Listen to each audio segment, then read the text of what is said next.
A second year CSC student standing before you to explore the impact of doctrine by great leaders and today's youth.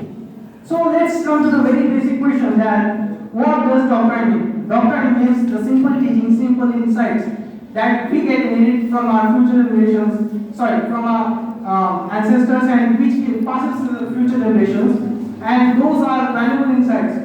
Those definitely resonate with today's youth. So first of all, let's talk with what's the current situation of youth today. The current situation of youth is those they are distracted, they are confused, they don't know what to do, they don't have meaning in their life. And first of all, what's the dangerous thing that youth today is facing is basically getting exposed to sexually exploited contents.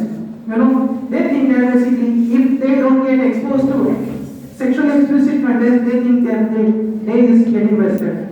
Now, absolutely, today's youth has no any kind of respect for the women's, whether it might be, basically, we the youth have made a very, what you say that basically trend that on social media we are something else and in real life we are something else.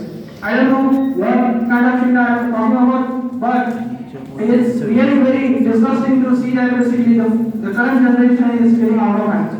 The current generation is, definitely, it's absolutely horrible. They don't know how to respect each other. They don't know, basically. In the name of dark comedy, in the name of bad comedy, people generally talk about anything vulgar about the physical inabilities of person with physical disabilities. They do not hesitate at all. They think that basically, if you want to be in the future, if you want to be in the present with the current so-called Gen Z, you have to make joke about the physical inability person. And it's absolutely horrible. And one more thing that basically every single person lacks is basically the civic sense. Absolutely, when you are surrounded by the public, you must think that basically you are around the public, and the first thing that should come to your mind should be you should be humble. You should not use any kind of vulgar words which can make any other people uncomfortable. That's a very appropriate thing that one should indulge in themselves. Otherwise, basically, you will be also part of the man of the culture, so-called this slang, which we use in Instagram, which is absolutely a bad thing. So you should not be a hypocrite person. You should absolutely not be a hypocrite person. On social media, you are something else. Like on social media, you are God's favorite child, but in real life, you are devil's favorite child. That should not be the case, because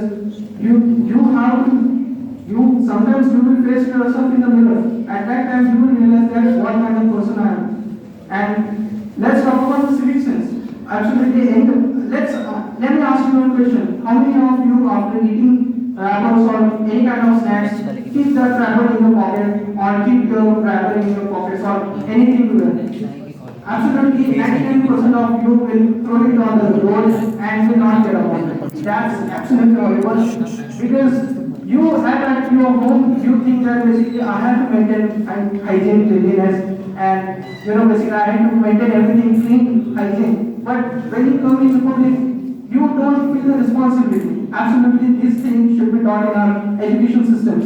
That is majorly lacking in our education system. And what I personally think is basically you should not have any kind of right to blame the government for the whatever kind of unhygienist is there, uncleanliness is there in your surroundings, because you are also solely responsible for that particular thing. And it's very important to maintain the cleanliness, because if the cleanliness will arrive, absolutely the tourism will also boom, definitely somewhere else. And let's talk about different perspectives of people. What today's youth is thinking is that basically it's very okay to make joke about the rape victims or basically the acid attack victims.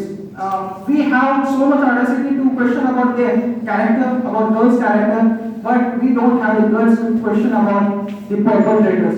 We don't have the guts to ask the perpetrators why have you done that? Because justice is delayed in our country.